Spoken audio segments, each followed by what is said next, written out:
Hey YouTube, this is What is Lucy 1929 here, basically welcome you to another fine episode of GTA Autos. Now, my mic broke, so hopefully y'all can hear me well with my Samsung headphones. This is just a temporary thing, but hopefully my voice is coming out really clear and nothing too quietly. And if it is, I'm gonna have to redo this whole thing. So, without further ado, I've been holding back a lot because I've just been so busy. I'm just a busy person. I'm busy at work, and I'm busy. I was busy finalizing everything with this new car I got. I love it. I love it. I love it so much. And I'll bring you more into detail about what car did I get. I've been waiting 9 months for this, so um, basically, without further ado, I'd like to, start off on a good foot. So I know, basically, I promised these brands that I was going to be talking about. Now, I am working on that. It's just that trying to get the information about all these vehicles and trying to maneuver through work, it's a difficult thing. But I guarantee when I get all these things done, because I'm gonna have these things set for a timer to be posted, and I'm currently still doing some editing on the stuff that I've done. So I guarantee you, the moment I'm done with this stuff, it's gonna be set and done. Now, I didn't basically start a stream just to, bore you out to death. So we're going to be talking about two cars. The title of the show is Two Cars, Same Parent Company. And it's obviously these two white cars right here. This is the Vapid Stanner, and this is the Albany Washington. Now, I bet you're wondering, this is two different types of cars, two different companies that make these cars. Well, I'm going to tell you right here. The Vapid Stanner is based off the Ford Crown Victoria. The Albany Washington, on the other hand, is based off the Lincoln Town Car. Now, both of these cars are the same vehicle. I'll get you more information in detail about that. Before I get started on that, I'll give you history, I'll give you specs, I'll give you all the information you need to know about the cars I do on the show. Not all this stuff is going to be 100% accurate, so please be mindful what you post on the comment list. Now, let's get started.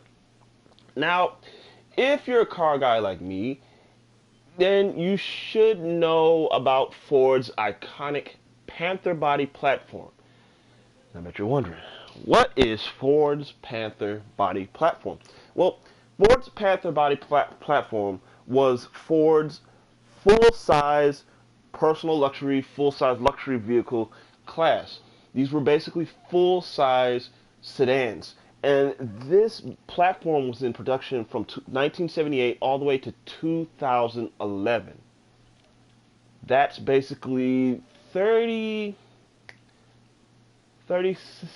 years. That's a 34-year production run. These cars are including basically just random other disarray of Ford cars, and this is the Ford LTD, the Ford Country Square, the Mercury Colony Park, the Mercury Marauder, but the well-known cars that basically give the Panther body its name are the Crown Victoria, the Ford, I'm messing y'all up, I'm sorry, the Ford Crown Victoria, the Lincoln Continental, and the Mercury Grand Marquis. These three cars are basically the same vehicle. If you ever look at these vehicles, even looking at the Stanner and the Washington, they look almost identical. They almost look identical. They almost share the same front end a little bit. They kind of look the same. I mean, if I wear glasses, and if I took my glasses off, and if I was to stand at a far distance, I wouldn't tell the difference. It's that clear. And the only difference that basically gives these cars away is basically the rear end. Now, both of these cars, just like any other car manufacturers, they share the same parts. Including the Ford Crown Victoria and the Grand Marquis, they share almost every single part, every single panel almost. The only detail that gives the Crown Victoria and the Grand Marquis away is Mercury basically is an upper tier of Ford. So what they did was they basically got rid of they got rid of some of the plastic stuff. You know, it's the iconic way when it comes to upper tier vehicles. Ford's the parent company, so of course it's going to be the lower tier of vehicle. Then we have Mercury, basically, which is not in production anymore. They ceased production a while ago. Mercury is the upper tier version of Ford. Get rid of some of the plastic stuff, add the fake wood paneling, and your options of basically having just wonderful stuff like, you know, nice leather interior, just nice quality stuff starting to increase in Mercury. Then you got the luxury division, which is Lincoln. Ford's luxury division. It's just they're expensive marquee, they're expensive stuff, nice leather, nice like electronics and stuff in there. Just lots of nice things in the Lincolns. Now they both share. They all three of them had shared the same engine. They all three shared the Windsor. The Windsor V8 basically was the engine of choice back in the 80s. The Mustang GT had it. The last generation of the Panther bodies basically had a engine called the modular V8, which is basically the 4.6 liter V8. Really wasn't something so special, but it was very powerful. What's so special about the Panther bodies right now is they were the last full-size V8 rear-wheel drive V8 cars.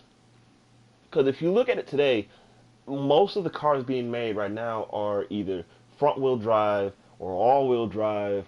You know, they have 4 cylinders or 6 cylinders. There's not a lot of V8 sedans anymore, unless it's a very luxurious one like Mercedes or Lexuses or you know, Rolls Royces. These expensive high-end car companies that basically not the everyday man could afford.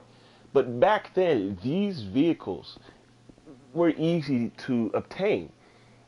And they have everything that basically any car guy would want back then. If even today, you have a big car, you have rear-wheel drive, and you have a big V8 in front of you that basically produces a ton of power.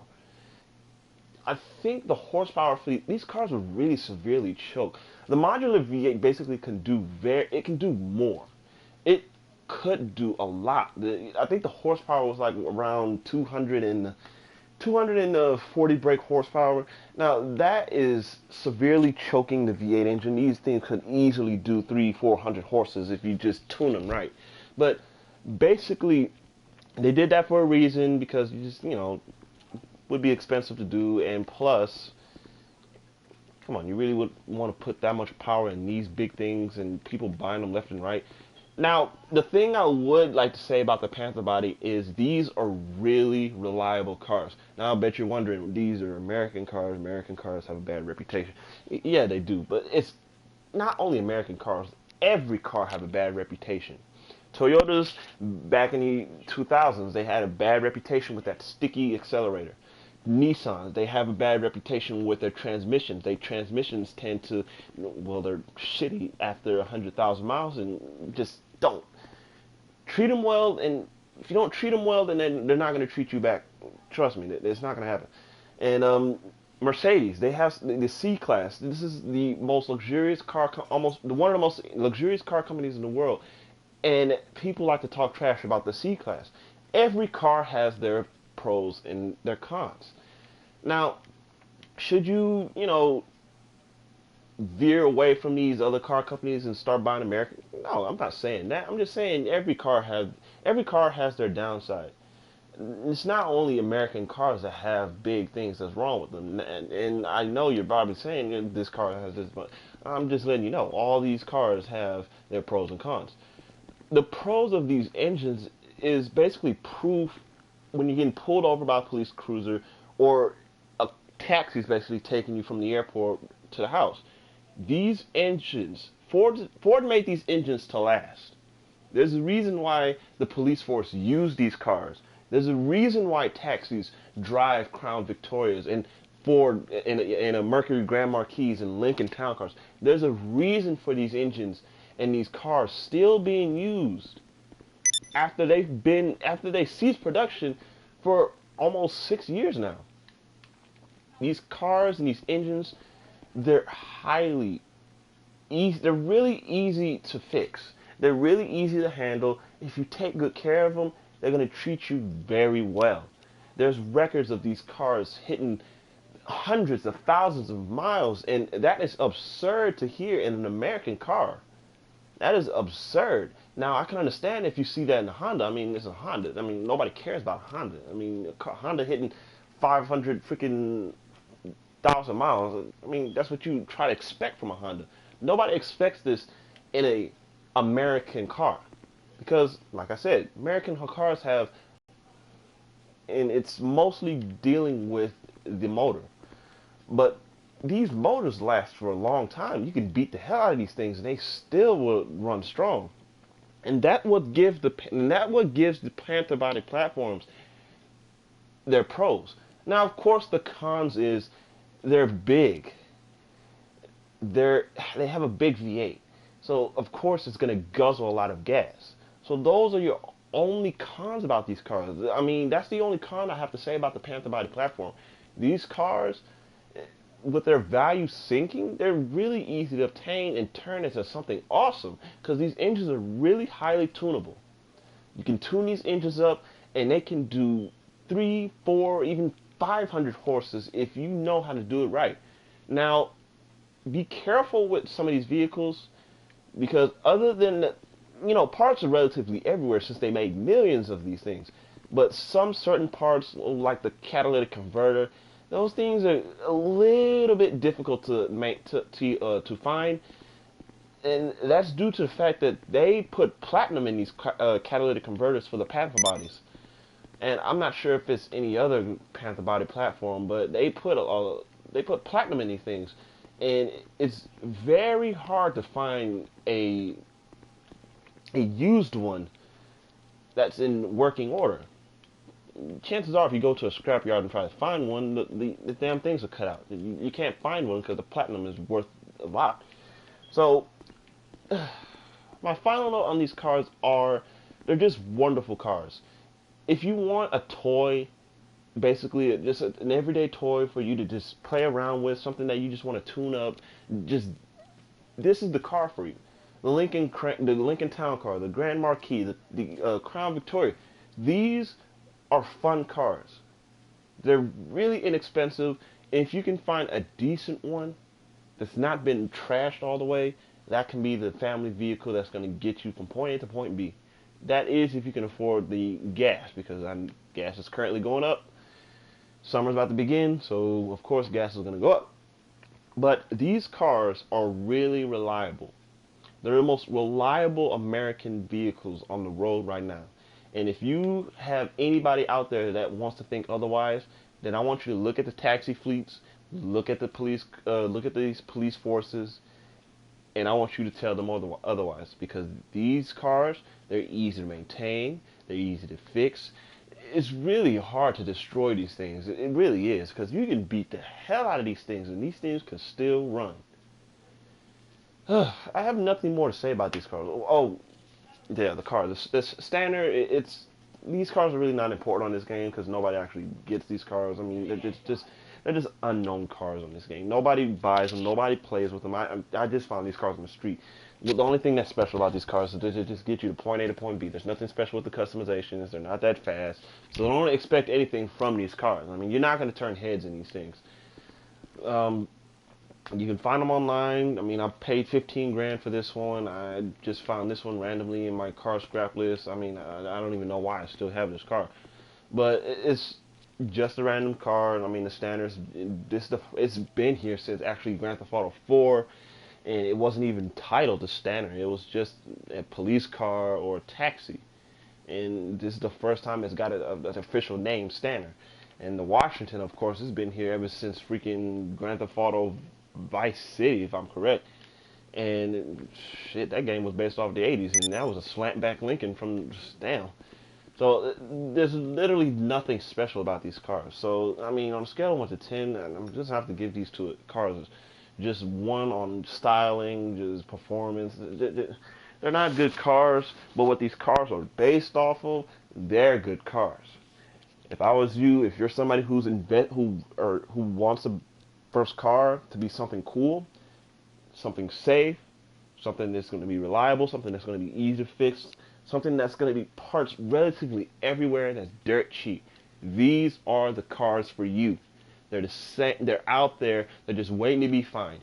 All you have to do is look for them. These are really wonderful cars. Just go on YouTube after this video and look at some of these conversions that people do to these cars because it's just so amazing.